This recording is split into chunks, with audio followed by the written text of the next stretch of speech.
नमस्कार दोस्तों, ASB news India के डिजिटल पैनल आपके अपने Facebook page, YouTube channel Amrish Baliyan पर आप सबका हार्दिक स्वागत है, अभिनंदन है।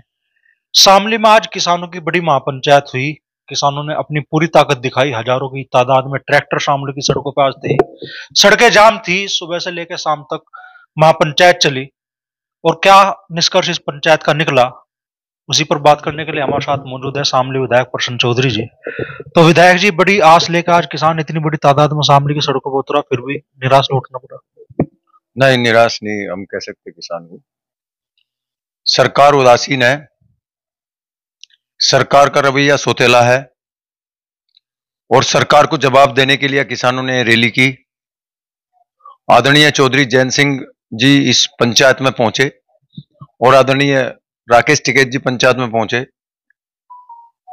यदि इस क्षेत्र में या किसान मजदूर को कोई चोट लगती है तो आदरणीय चौधरी जैन सिंह जी और आदरणीय राकेश टिकैत जी को उसका दर्द होता है और किसान की पीड़ा है।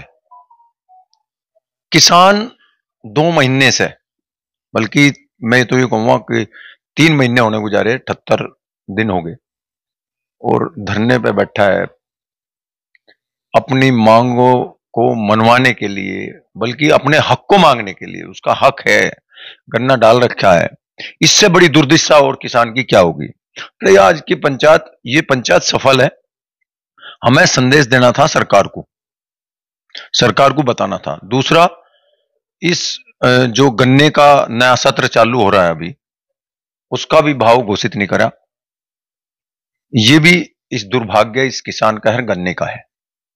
तो इसलिए आज से भी एक संदेश, अच्छा भाव सरकार दे। तो किसानों ने इकट्ठे होकर अपने नेता के नेतृत्व में ये संदेश दिया है। ये सफल है। आज की पंचायत हमारी सफल हुई है और मुझे उम्मीद है कि यदि सरकार के कहीं किसी कोने में कोई दया होगी आदरणीय मुख्यमंत्री जी, आदरणीय प्रधानमंत्री जी के किसानों के प्रति, तो वे जरूर गन्ने का भाव 400 के आसपास करेंगे। आज जयंत जी ने मंच से कहा कि भाई पंजाब में भाव घोषित हो गया, यहाँ तक कि हरियाणा में भी बीजेपी सरकार है, वहां भी भाव घोषित हो गया, लेकिन यूपी में अब तक भाव भी घोषित नहीं हुआ और पराई सत्र चालू हो गया। शायद इसी महीने के आखिर में विधानसभा सत्र भी हो, तो क्या सदन में ये मांग उठेगी और ये मुद्दा गुंजेगा? बिल्कुल जोर शोर से गन्ने के ऊपर हल्ला होगा। जैसे आज यहाँ हुआ, असेंबली में हुआ, सदन में भी नहीं करेंगे। इतना भाव नहीं मिला, इतने चैन से नहीं बढ़ते। चाहे हमें वहां कुछ भी करना हो, पूरा पूरा करेंगे, किसानों को भाव दिलवा करेंगे। अच्छा भाव मिलना चाहिए, नहीं तो किसान तैयार बैठा है जवाब देने के लिए। इसलिए मैं कह रहा हूं कि हमारी पंचायत आज सफल है। किसान जवाब देगा। 2024 नजदीक है और हम विधानसभा में भी पूरा प्रयास करेंगे जो हमारे से होगा, किसानों को भाव दिलवाने के लिए जो प्रयास होंगे। इस सोई हुई सरकार को, गूंगी बहरी सरकार को जगाने के लिए हम पूरा प्रयास करेंगे। नक्कारे तो खूब बजे, आज रण सिंह भी बजा, लेकिन सरकार या प्रशासन कह लीजिए अभी तो कान में रुई डाल कर सो रहा है। हाँ है, देखो ये तो पंचायत का एक परंपरा है, उसमें रणसिंह का बजना चाहिए। आदरणीय और स्वर्गीय चौधरी महेंद्र सिंह टिकैत की जब पंचायत होती थी तो वहां रणसिंह का हमारा एक ऐसा यंत्र था हमारे पे कि जिसके संदेश से हम लोग इकट्ठे होते थे। तो रणसिंह का बनने से जोश आता है किसान के अंदर, और वो जोश आया, जोश को दिखाई दिया। तो ये तो अच्छा संदेश है।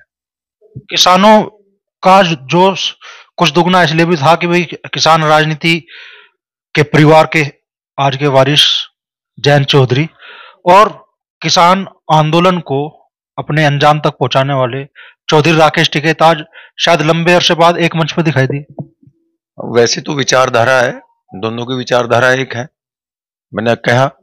और चौधरी महेंद्र सिंह टिकैत जी और आदरणीय और स्वर्गीय चौधरी चरण सिंह जी हमेशा किसानों की आवाज को उठाते रहे और अब इस आवाज को, इस विचारधारा को आदरणीय चौधरी जैन सिंह जी और आदरणीय राकेश टिकैत जी, नरेश टिकैत जी आगे बढ़ करके इस आवाज को उठा रहे हैं, इस विचारधारा को आगे ले जा रहे हैं। और हमें ये एक सफलता की ओर जाता हुआ किसानों का काफिला है और अच्छा लगता है कि जो हमारे दोनों नेता हमारे बीच में आए, उन्होंने अपनी बात रखी, सभी ने ध्यान से सुनी। और आगे भी यदि किसान को कहीं आवश्यकता पड़ेगी तो मैं समझता हूं कि हमारे नेता हमेशा तैयार रहेंगे। अच्छा, आज जब प्रशासनिक अधिकारी आप लोगों से मिलने के लिए आए, आपकी लोगों की वार्ता भी हुई, तो क्या प्रशासन की तरफ से कोई प्रपोजल आया? प्रशासन की तरफ से क्या प्रपोजल आवे, ये मैं आपको बताऊं हकीकत क्या है। इस मील का मिसमैनेजमेंट है। मिसमैनेजमेंट के कारण इसके पास 225 करोड़ रुपए शॉर्ट है। चलो, जो ऊन मिल है वो जान के मक्कारी कर रहा है, उसके पास पेमेंट है वो दे नहीं रहा।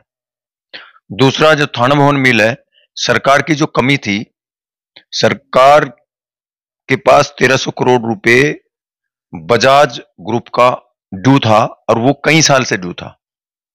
तो हम तो एक अच्छा संदेश मानते हैं, लेकिन इसमें हमें खुशी नहीं होना चाहिए। दुख इस बात का है कि सरकार के ऊपर बोझ था मिलों का, और किसानों का पेमेंट था मिलों पे। तो जब ये पैसा दिया गया, तो सरकार को विद ब्याज के देना चाहिए था, और किसानों को विद ब्याज के मिलना चाहिए था। ये कमी छूट गई। ये निष्क्रियता है, ये उदासीनता है। ये घोषित करता है कि ये जो सरकार है ये किसानों के फेवर में नहीं है। यदि ये किसानों के फेवर में होती तो जो पैसा बजाज मिल का था उस पर ब्याज लग के मिलता, और वो ब्याज किसानों को मिलना चाहिए था, क्योंकि उनकी 1 साल का पेमेंट हुआ। तो देखो, रही इस मिल की बात, ये मिल तो मिसमैनेजमेंट से खराब हो रहा है, और सारे मिल प्रॉफिट में चले गए, लेकिन ये प्रॉफिट में नहीं गया। अब तो इसका इलाज ये है, मैं तो मांग ये करता हूं सरकार से कि इसे हैंडओवर करें। लेकिन वो बात आदरणीय चौधरी जयंत सिंह जी ने अपने भाषण में कही, इन्होंने एक्ट बदल दिया क्योंकि किसान विरोधी हैं। पर अब ये तो इसके दो टुकड़े हों मिल के, एक मिल इधर इस साइड में लगे, इस साइड में, और एक मिल कैराना साइड में लगे, तब इलाज होगा। ये मिल बिल्कुल यहां चलने का नहीं, और इस मिल के पेमेंट तो देना ही नहीं, पेमेंट तो दे ही नहीं रहा। दूसरी भी दिक्कत है, ये शहर जाम होता है, जो व्यापारी लोग हैं वे भी परेशान होता है, प्रदूषण भी ये फैलाता है। इसकी तो कई कमियां हैं। वो तो थोड़ा सा ये है कि किसान इसलिए परेशान है कि वो गन्ना कहां लेके जाए। तो सरकार तो बिल्कुल आंख मीच कर बैठी है, कुछ कर ही नहीं रही है। यदि सरकार चाह तो ये मील यहां से उठ के, और इसके दो हिस्से हो सकते हैं, एक उस साइड में एक उस साइड में, जब जाके इसका सही सॉल्यूशन होगा और मील भी प्रॉफिट में होगा। तो इसमें तो सरकार को दखलंदाजी करनी पड़ेगी। मील मालिक इसमें कुछ नहीं कर सकता, वो बर्बाद है, उसके बस का नहीं है करना। वो देख लिया, उसका मैनेजमेंट बिल्कुल खराब है। रही जो मील के अधिकारी हैं, वे बेचारे प्रयास करते रहते हैं, पहले भी करा है, मेरे नहीं लगता उनसे कुछ होगा। सरकार को दखलंदाजी करनी पड़ेगी। सरकार को अपने तरीके से कुछ भी करके किसानों का पेमेंट दिलवाना पड़ेगा, और इस मिल को चलवाना पड़ेगा, तब ये चल सकता है, नहीं तो बिल्कुल भी चलेगा नहीं, कोई तरीका नहीं। आज महापंचायत हुई, उसके बाद में इस महापंचायत में फैसला हो कि होली, हाँ सॉरी, दीपावली के बाद में 16 तारीख को फिर से किसान जुटेंगे। तो कब तक किसानों की समस्या के समाधान की उम्मीद आपको है? क्योंकि भुगतान तो एक समस्या है ही है, जो गन्ना किसानों के खेत में खड़ा है उसका समाधान भी एक बड़ी समस्या है इस वक्त। हाँ, बिल्कुल ठीक है, इसीलिए आज टाइम दिया है 8 दिन का। यदि 8 दिन में कोई सॉल्यूशन सरकार के दिमाग में आ जाना चाहिए, इतनी भीड़ को देख के मेरे तो लगता है कि शायद कुछ ना कुछ सोचेंगे, विचार करेगी सरकार। और नहीं विचार करेगी तो फिर 16 तारीख का टाइम दिया है।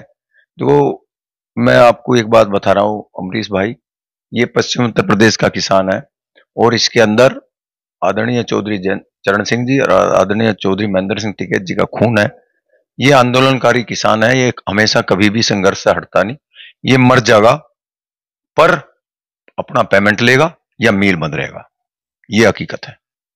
ये मानने का नहीं बिल्कुल भी, अब की बार बिल्कुल नहीं मानने का, चाहे सरकार कुछ भी कर ले। हम चाहते हैं मिल चले, पर चाहते जब है जब किसानों का पेमेंट हो जाए, और किसानों का पेमेंट कब होगा? जब सरकार चाहेगी। तो इसका मतलब यह है सरकार नहीं चाह रही, सरकार को चाहना पड़ेगा जब जाकर पेमेंट होगा। बड़ी बात विधायक जी कह रहे हैं, किसान संघर्ष की राह पे है, 3 महीने होने को है।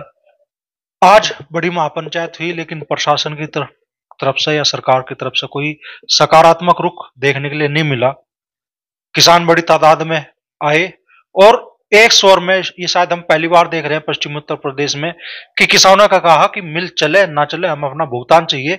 इन दिनों मांग होती थी कि मिल की शुरुआत हो, किसान अपना गन्ना मिल में पहुंचाए, लेकिन इस बार किसान मजबूर है लड़ाई भुगतान की लड़ने के लिए। और मिल चले ना चले, वो कह रहे हैं कि जब तक हमें 14 दिन में अगली जो सीजन आ रहा है ये, इसमें 14 दिन में भुगतान की गारंटी नहीं मिलती, हम मिल को गन्ना नहीं देंगे और ना ही मिल चलने देंगे।